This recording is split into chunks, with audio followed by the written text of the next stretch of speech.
match the flap, to say your lines at the exact same time the animated characters' mouths are open, and how does that process work? It was a lot harder when I started, partially because we all sucked at it back then, and because no one had experience. There's no one on Earth that has experience doing this kind of stuff unless you live in California and you happen to be part of something called a loop group. And those people are people who specialize in just replacing actors' voices that don't want to come in and do the screams. If they hire some hoity-toity actor that doesn't want to come in and do all the screaming, they'll just hire someone that sounds kind of like them, and they just do all that stuff for them. What would you say? That explains so much. That explains a lot, yeah, actually. Or they won't let them do it. Like, I believe there was an Arnold Schwarzenegger movie called End of Days, and do you guys remember that amazing movie, End of Days? I think they didn't get him back in to record, and I don't think they could find anyone who sounded like him, which is weird because everyone knows how to do an Arnold Schwarzenegger impression. But if you happen to catch that movie late night on cable or something, please don't watch this on purpose, but if you happen to, it seems like they used one sound for his reactions the whole time. Like if you listen through the movie, every time they'll cut to him like doing something, he goes, wow, wow, wow, wow, wow, wow, wow. It's the same sound, they just keep copying it all the time. It's okay. It's okay. He won't make you watch End of Days. My Schwarzenegger might not even be around when he does. He'll be president, but so yeah. Alright, so okay, the DBZ is a worldwide phenomenon now. Did you have any clue whatsoever that this would change your life? And when did you realize, man, this is a big thing? When I first got the job at Funimation, they pitched it to me as, hey, we're working on this Japanese cartoon, and would you want to come up and do some voices in it? I go, all right. So I go up, I was like, I've seen Ghost in the Shell, I've seen Akira, I've seen every Jap anime out there, because back then we called it Jap anime, it was just really a horrible name. But we weren't as sensitive back then. Anyhow, so I come in and do the work, and then they tell me about a month later, hey, we'd like you to come in and possibly cast and direct the Dragon Ball Z series.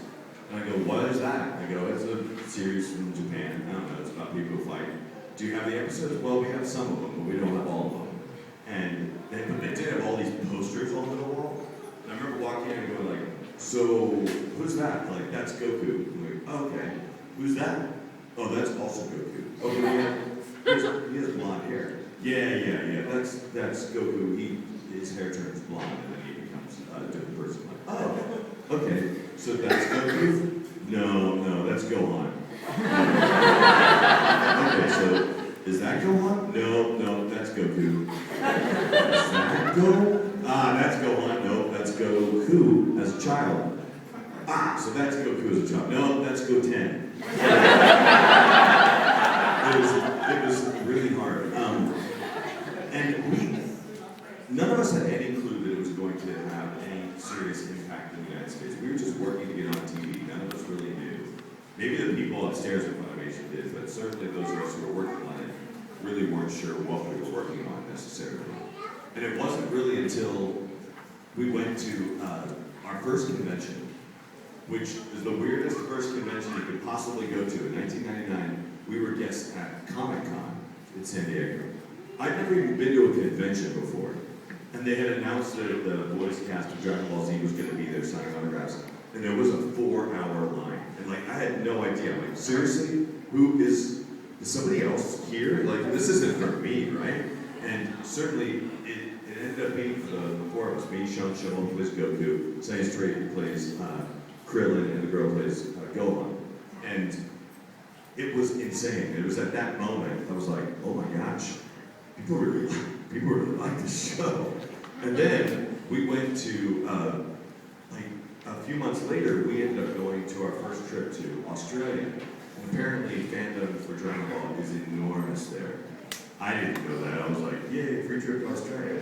And they took us up the elevator, like, hey, Sonic's on the third floor, mate. Just bring you up here. So we go up these escalators, these elevators, and when the doors open, it was like a as if that entire convention hall was full of people all standing and staring at you, and then they screamed at us like we were the Beatles or something. And that was about one of the coolest things. And then what really settled in is what the first time we ever got to see Dragon Ball Z on television. Like that. When we first had our first cast party and we watched on TV, I was like, that's my voice on there. That's coming out of the TV box.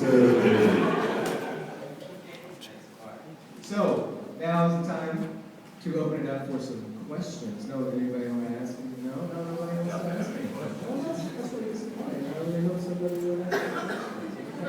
All right, so Cody's going to hand you the